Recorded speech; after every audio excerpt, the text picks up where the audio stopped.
Welcome back, everyone. I'm Justin, your manager at the grocery store. We've got a shipment coming in, so we need to get our stockroom organized. I hope you're okay dealing with unknown amounts. If not, try watching the Introduction to Variables video just before this one. So here's what we've got in our stockroom right now. 3 crates of apples and 5 crates of bananas. And here's what's being delivered. We've got 12 new crates of apples and 6 new crates of bananas. But then how many apples and bananas do we end up with? Well, we don't know how many were in each crate, so we'll say that each crate contains either A amount of apples or B amount of bananas. So our old stock was 3A and 5B, and the new stock has 12A and 6B. We want to be very well organized if we had to put the new apples with the old bananas or the new bananas with the old apples. We should make sure to group apples with apples and bananas with bananas. Duh. So then our new total is now 15A and 11B. 15 crates of apples and 11 crates of bananas. What we just did there is called combining like terms. Objects that belong to the same type or variable. The apples group together, and so do the bananas. When you combine like terms, you're adding the values of multiple terms that are like each other because they have the same combination of variables. It helps you to think of the variables as items. If you have 12 socks and then you pull 5 socks out of the dryer and add them to the pile, now you have 17 socks. The S doesn't have to be socks. We could call it whatever we want, sodas, SUVs, grains of sand. The point is that anything that is counting S's can be added to any other amount of S's.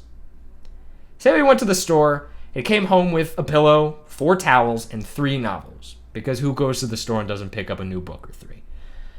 The new pillow would add to the 2 pillows on your bed, making 3 pillows.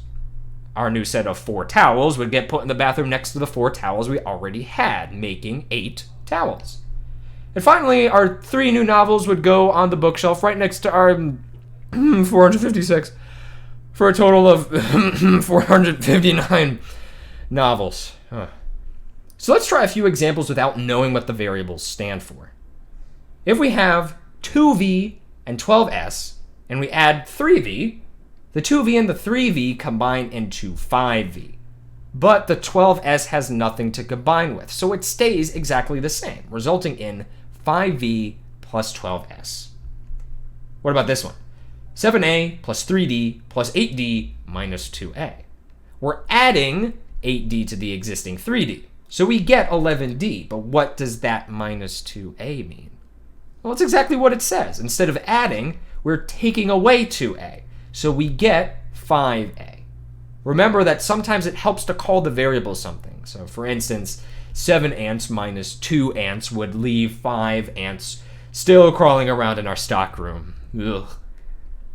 One thing that you might also see is multiple variables on a single term, such as 4xyz.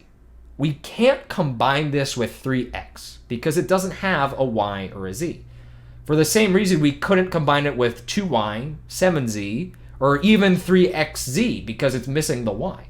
The only thing that can combine with it is another term that includes xyz. Like terms have to have the same variables as well as the same exponents on those variables.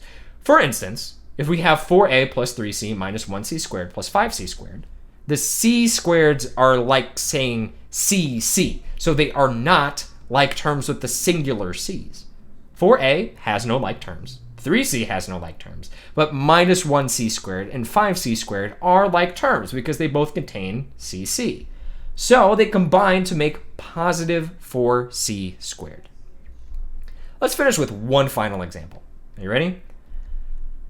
This one's a bit long, so I'll give you a few seconds. You may want to pause the video until you think you have the right answer.